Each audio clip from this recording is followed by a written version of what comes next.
European diplomats, unlike Washington, accuse the Kremlin of sabotaging the peace process and are already talking about upcoming sanctions. But it's obvious that the Kremlin's tactics are already clear, and they consist of stalling for time. Today, several Western publications suggest that Russia could prolong the negotiation process throughout the summer. And during this time, Russia is preparing larger forces for a new offensive in Ukraine, which could take place over the course of this summer. In this episode, let's discuss how Russia disrupted the Istanbul negotiations, which it had initiated, as of today, the 15th of May.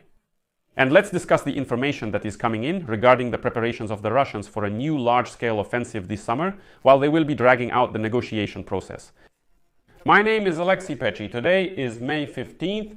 Let's go over everything in order, but before we start, I ask you to subscribe to the channel, like this episode, and leave a comment, so that YouTube's algorithms can recommend this video to more viewers. I would be grateful to you for that. Also subscribe to the Telegram channel Peche News, that's what it's called. The link to it is in the description of this video. There we promptly publish news as soon as it comes in. Let's review everything sequentially. Leading European diplomats have already accused Vladimir Putin of undermining negotiations with Ukraine aimed at ending the war, since the prospects for a potential meeting between the two sides in Turkey remain uncertain. Polish Foreign Minister Radosław Sikorski said that the Kremlin's appointment of a low-level delegation to participate in the negotiations in Istanbul showed that Vladimir Putin is simply trying to buy time. Next is a quote from Sikorski: "We hope that the President of the United States will finally see this mockery and draw the right conclusions." In addition, according to people familiar with the matter, the United States added new details to the peace proposal, in particular suggesting the resumption of negotiations on security issues within the framework of the NATO-Russia Council. The partnership forum effectively ended after Russia's full-scale invasion of Ukraine began in 2022. This initiative is an expansion of the previous proposal by the United States administration, which provided for a ceasefire in exchange for the United States effectively recognizing Crimea as Russian and lifting sanctions. Moscow has so far rejected this proposal from Donald Trump and apparently is waiting for new concessions. And here they are, these new concessions are apparently on their way. European leaders also stated that they have United States support for coordinated sanctions against Russia if Moscow continues to strike Ukraine. At the same time, during talks between American and European officials earlier this week, the American side still did not give a clear answer to the question of whether it is still ready to impose sanctions against Russia if the attacks continue, or what it will actually do if Putin refuses to meet with Zelensky and to stop the hostilities. At the same time, NATO's Secretary General Mark Rutte stated that Russia did not use the opportunity that Zelensky created in Turkey. Rutte noted that even if Kyiv and Moscow fail to reach a potential settlement of the war, assistance to Ukraine still needs to continue, because supporting the state is an important element for ensuring peace as well as resources aimed at self-defense today and in the future. Mark Rutte also noted that increasing defense spending by all alliance members, strengthening the capabilities of the defense industry, and helping Ukraine will help maintain stability in the Euro-Atlantic region. Rutte stressed his involvement in the Russian-Ukrainian peace negotiation process. The Secretary General added that there should be no repetition of the Minsk agreements of 2013 to 2015. After all, the ink with which the agreement was written, as the quote goes, was wrong.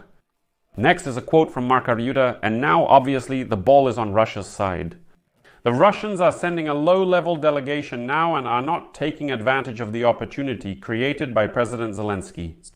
He said, "I am ready to sit down at the negotiating table with Putin as soon as a ceasefire is established. We are ready to negotiate a peace agreement." Ukraine, of course, is ready to join the game, but the ball is in Russia's court. On this matter today, for example, it is being written that Zelensky found himself facing a very difficult choice. Right now, Zelensky is in Turkey and he should remain in Turkey. Long enough for Trump to be convinced of his seriousness about the meeting, but not so long that it looks like he's waiting for Putin there. He will have to either reject Russia's initiative in Istanbul as belated and insufficient or agree to it. He initiated a new phase of peace talks, which have barely progressed in the last 3 months. On the other hand, Donald Trump also has to make a difficult decision because he can no longer simply postpone answering the question of whether Moscow will face consequences. Putin openly rejects both the demands for a 30-day ceasefire and personal negotiations with Trump as a mediator. And the only consistent response left for the White House is large-scale sanctions, which French President Emmanuel Macron had warned about.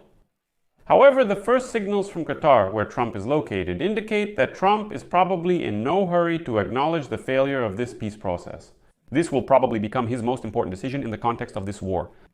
At the same time, the Kremlin apparently is not afraid of new sanctions, does not give in to pressure from Europe, and does not respond to attempts at influence by President Donald Trump. Dictator Putin believes that the risk of domestic political consequences from photos with the American leader and his Ukrainian opponent, meaning Zelensky, is significantly greater than the potential harm from Donald Trump's anger. So does that mean Putin is afraid that if he appears next to Zelensky and Trump, Russians might somehow rebel? But which Russians?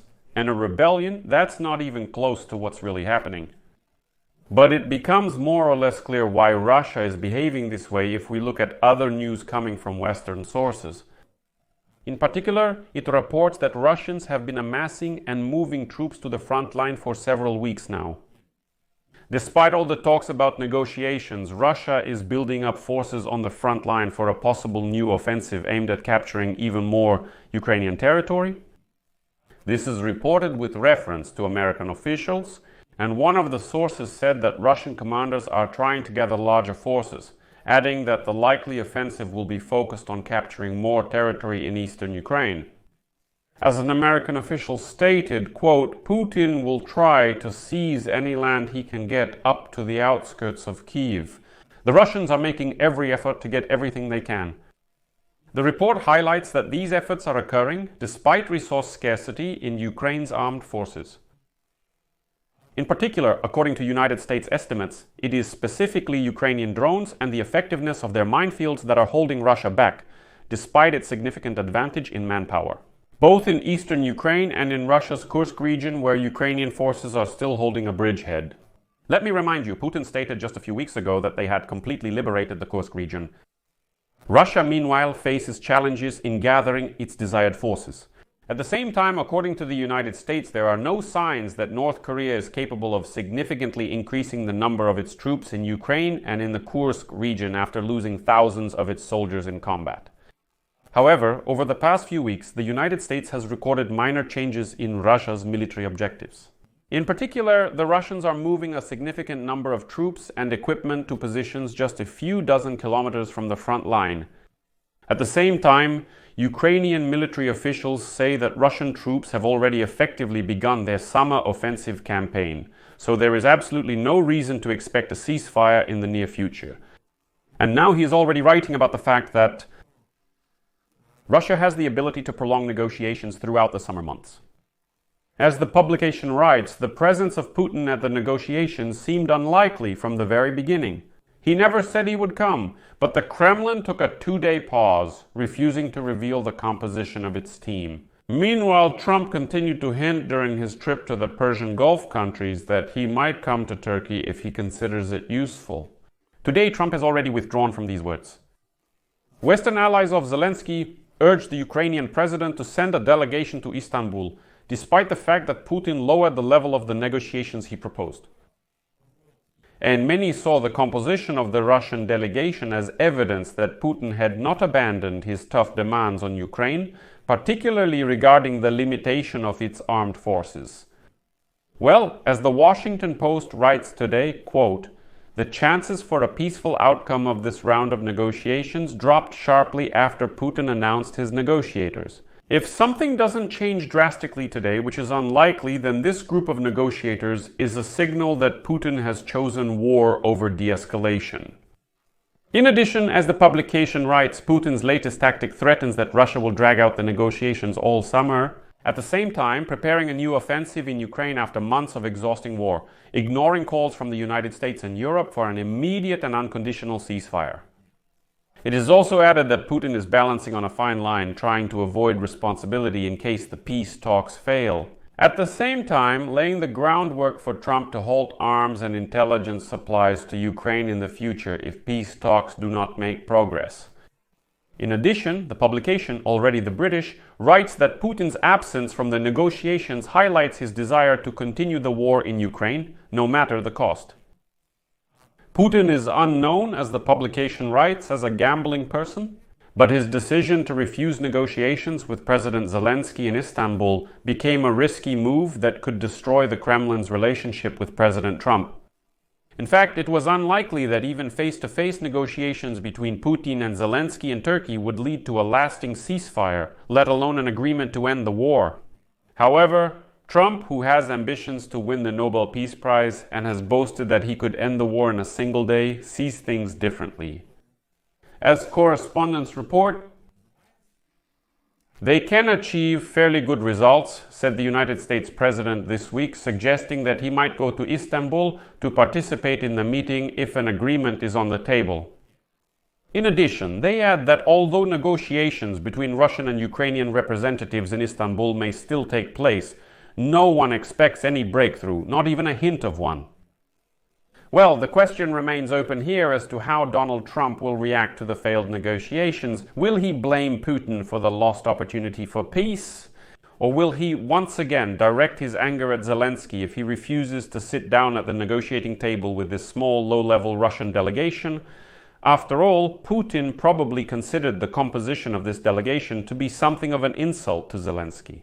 Like, go ahead and sit down with these plebeians or something. Or was this actually a clever, calculated move to offend Ukrainians because of the extremely low level of the Russian negotiators, so that they would slam the door and leave Istanbul, and in this way send a signal to Trump that it is Ukraine that doesn't want to negotiate? So this is what Russians call a multi-step move. Earlier, let me remind you, Trump threatened to withdraw from the peace negotiations if there were no signs of progress. For Moscow, this scenario would be ideal, allowing Russia to resolve the Ukraine issue at a convenient time without seeming interested in peace. And to say that, well, it was Trump who withdrew from the negotiations, so what else can we do? In addition, this would strengthen Putin's hopes that Moscow and Washington could come to an agreement on global spheres of influence. The result, which, according to European officials, could push Russia to attack other countries after it has strengthened its depleted armed forces. However, for Putin there are, of course, also risks. And Trump threatens to impose secondary sanctions against countries that buy Russian oil and gas, such as India and China. If he believes that Moscow is hindering the achievement of peace in Ukraine, this step will harm Russia economically and could undermine Putin's support from Beijing. But it's unclear whether this tactic will ultimately be successful, and it's also unclear whether Trump is really ready to take such a step. So for now, I don't know.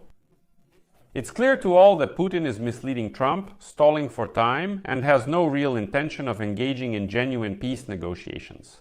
But Trump still continues to entertain illusions that he'll somehow be able to make a deal with Putin, and he's making additional concessions.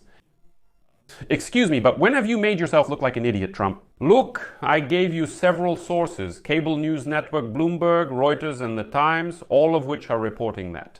Trump said that he is considering the possibility of flying to Istanbul for negotiations on May 15th. Well, I mean, I didn't make this up, did I? Everyone is talking about it. There's a quote, there's a video where Trump says this. Today, Trump says that no, I wasn't planning to fly anywhere. I never said I was going to fly anywhere. That's exactly why Putin didn't come either. He says he would have come if I was planning to go, but Putin knew I wasn't going to fly there, so he didn't come either. Well, I don't know about that. Trump is making himself look like an idiot. On May 12th, he said I planned to go. Now he denies saying I was planning to fly. There. And so this leads to the thought that Trump will keep coming up with new concessions for Putin. And try to keep playing this negotiation game. I'll put an ellipsis here. Friends, share your opinions and conclusions as usual in the comments below this episode. Subscribe to the channel, hit the bell, and don't forget to like.